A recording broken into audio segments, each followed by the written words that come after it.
Rebecca Cooper Jackson, R-E-B-E-C-C-A, Cooper, C-O-O-P-E-R, Jackson, J-A-C-K-S-O-N. Good afternoon, ma'am. How are you doing? Doing well, thank you. Can you tell the jury where you are currently employed? Currently, I work for the Atlanta Police Department Crime Lab.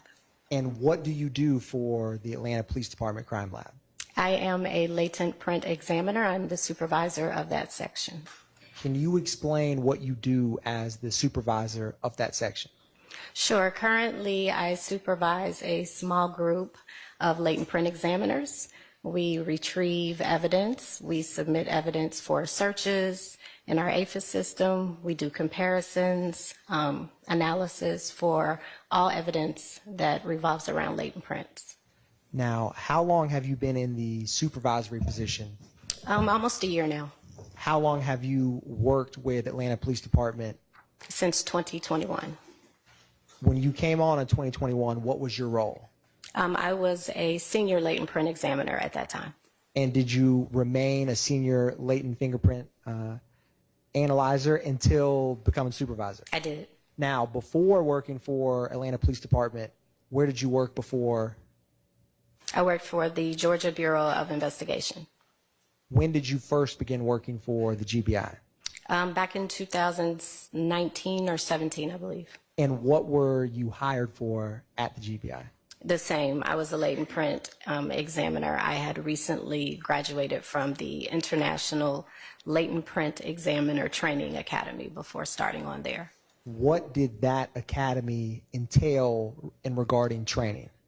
So it was about 5 months of rigorous training on an Army base in Hattiesburg, Mississippi. And we learned the history of fingerprints, how to compare latent prints. We also learned how to collect evidence, latent print evidence, to testify. We discussed court testimony, also ethics and bias, how to handle evidence, and essentially anything that had to do with latent print evidence that would be submitted in court cases. After that training, did you have any training within the GBI before reviewing cases there? I did. I also had mostly repeat training, getting acclimated to their system, how they wrote reports and things of that nature. Now, what is your educational background before working at the GBI? I hold a degree in biological sciences from Howard University. And if you had to ballpark in terms of either conducting the analysis yourself or as a supervisor, how many latent fingerprints have you analyzed? Thousands. It's hard to quantify it. I not only do casework or previously did casework, but I also peer review others' casework, so it adds up pretty quickly. And is peer review a part of the typical process? It is. Latent print examiners utilize the ACE-V methodology, and so we analyze, compare, evaluate, and then verify latent print casework. And so the V, the verification, would be an equivalent to a peer review, a kind of a check and balance system. Your Honor, at this time, the state tenders Ms. Cooper Jackson as an expert in latent print analysis. All right, she is so qualified and may testify as such. Thank you, Your Honor. Now I wanted to ask you, can you explain that acronym that you just used for the process? Sure. Again, it's ACE-V, and it is an acronym for analysis, comparison, evaluation, and verification. During the I apologize. Keep going. No, during the analysis phase, a latent print examiner would receive the evidence and analyze the images or lift cards that he or she received. They are looking for characteristics that make each fingerprint unique. During the comparison phase, the examiner would be given or search and find another latent print or a known print to compare it to.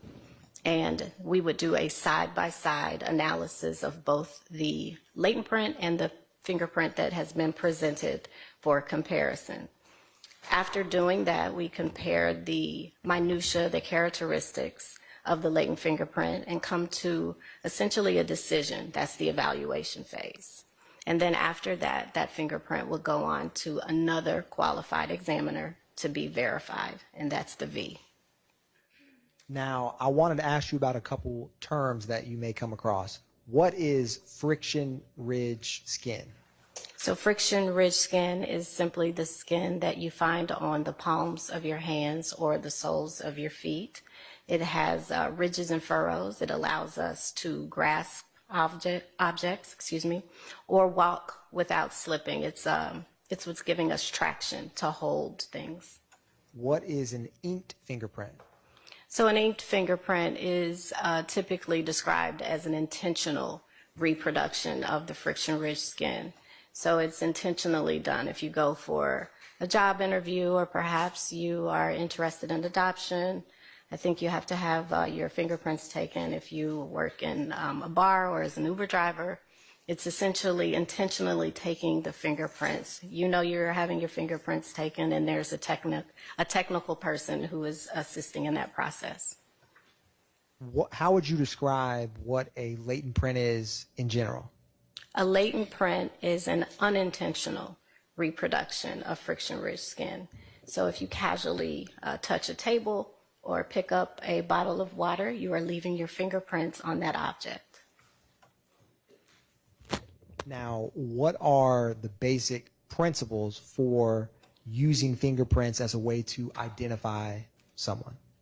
So typically, we've been given the premise that no two individuals have the same fingerprints.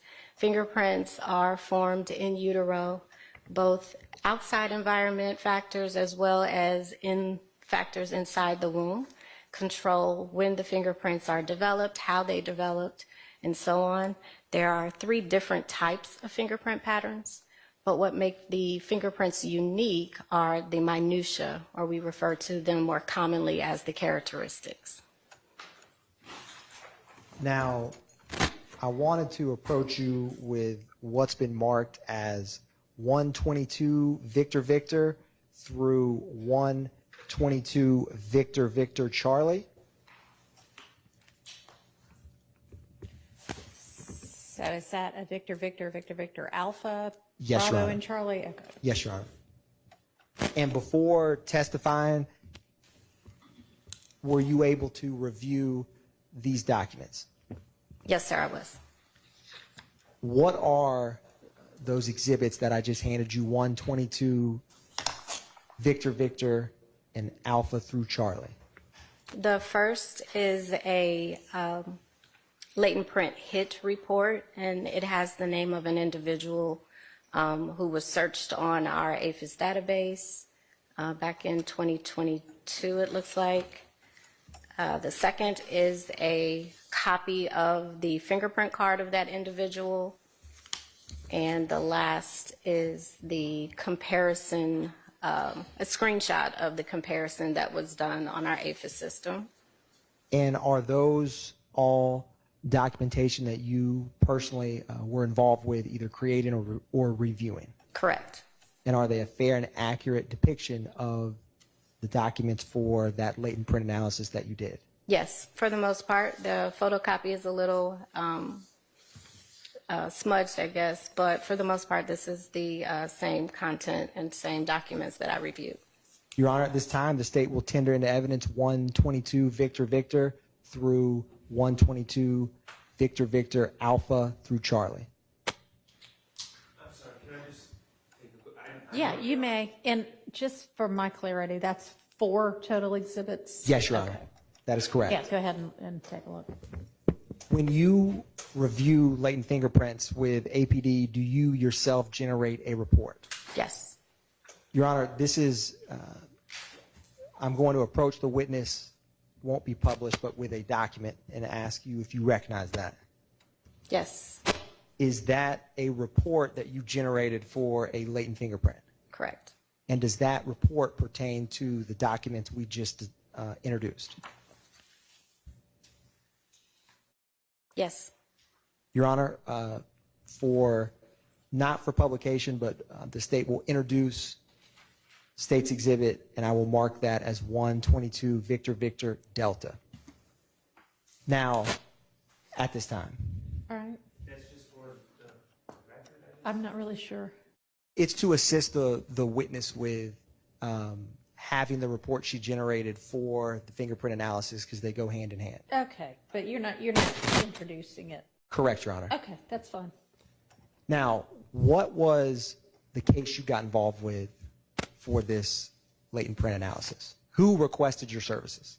I received the latent print evidence. It appears on March 15th of 2022, likely from my supervisor at that time.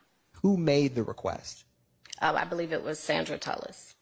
And was there a officer or crime scene technician who initially gathered the print that you analyzed? Correct. It looks like the latent impressions lifted by is filled out by Officer A. Hogan and CST Davis. Crime scene technician Davis? Correct. So when you got that report, what did you do next? Or request, I should say. Well, we, as I stated earlier, we utilized the ACE-V methodology. So upon receiving the evidence, I analyzed the lift card for impressions that would be of value to search in our APHIS database. I did that, and it appears that one latent print was searched on the APHIS database and resulted in an identification that's listed here on the latent print hit report. I'm going to publish 122 Victor Victor. Is this a document that you create for latent print analysis that you do within APD? Yes. And who was the victim in the case that you created this report for? Shymel Drinks.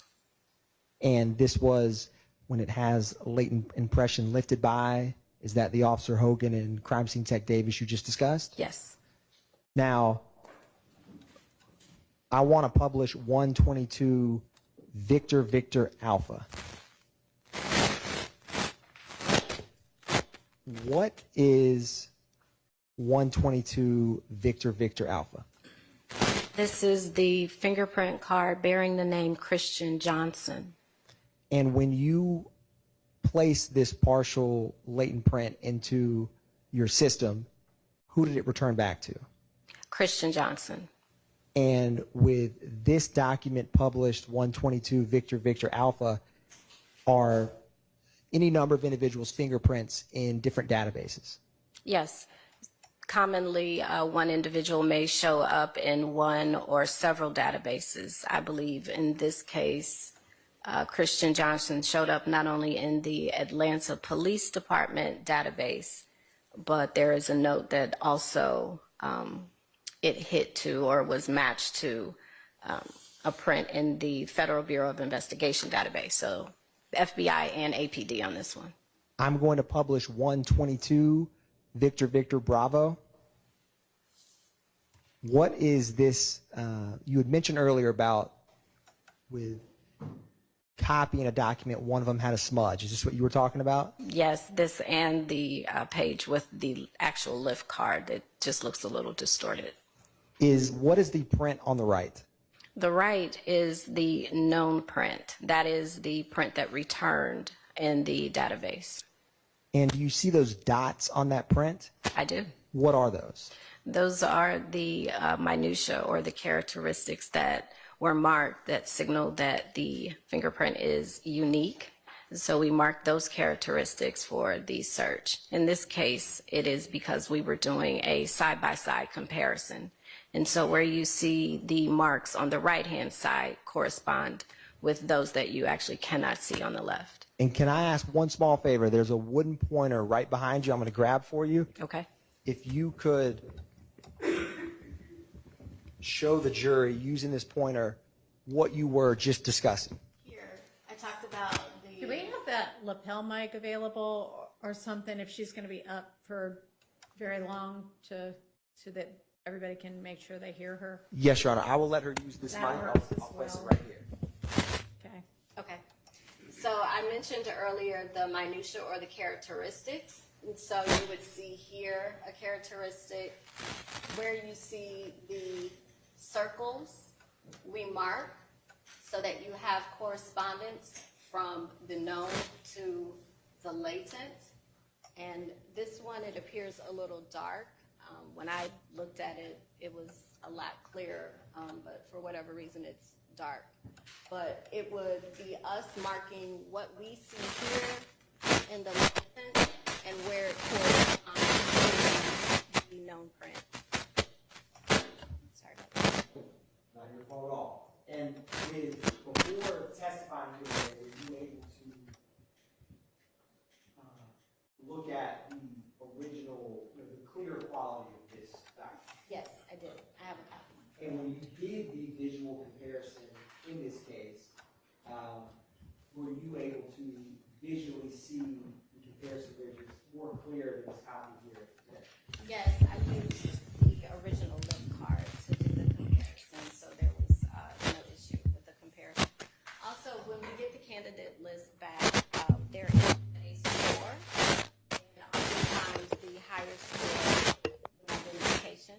Of course, we still have to do the comparison, but sometimes that can be a signal of an identification.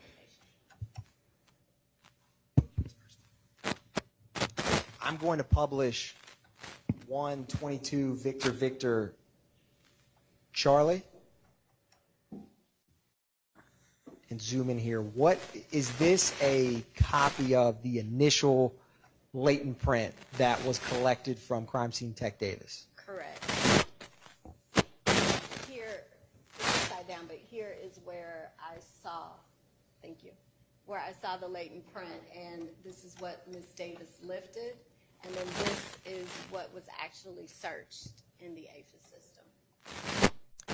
I'm going to publish what's already been admitted as 87 Victor. Give me one moment, Ms. Jackson.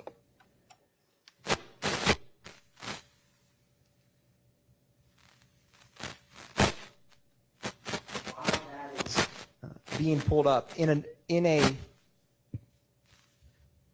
nutshell, when you get a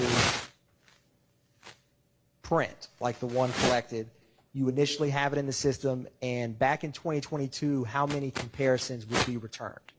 At that time, we would look at a list of 10 candidates. Currently, the list is at 5. In present day, it's 5 comparisons, but back in 2022, it was 10. Correct. And once you get those comparisons, is that when you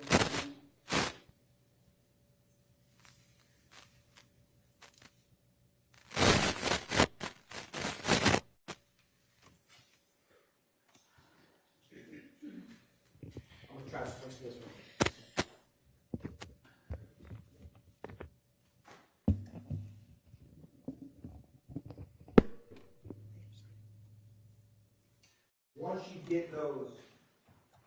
Once you get those comparisons back, is that when you do the visual comparison side by side? Exactly. So you get 10 or 5 possible fingerprints, and then you use your training experience to compare. Exactly. And what's on the screen, 87 Victor. Is this how latent fingerprints come to you in terms of like their actual collected? Typically, I receive a powder fingerprint. I'm not sure why there's this red hue behind this one, but typically I get it as a powdered fingerprint. It's a lot clearer. And if that was possibly red paint of a vehicle, could that explain why it has that red hue? Absolutely. I'm going to go back to 122 Victor Charlie.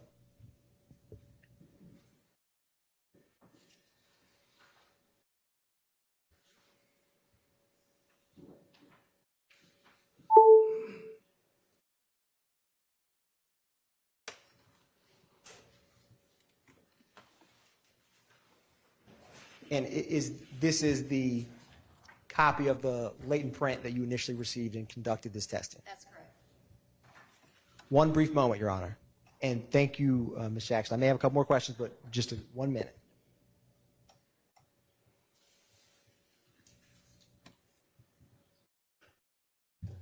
No further questions at this time. Thank you, ma'am. Are there defense questions for this witness? No, Your Honor. Ms. Weinstein, any defense questions? All right, thank you for your time, and you are excused. Call your next witness.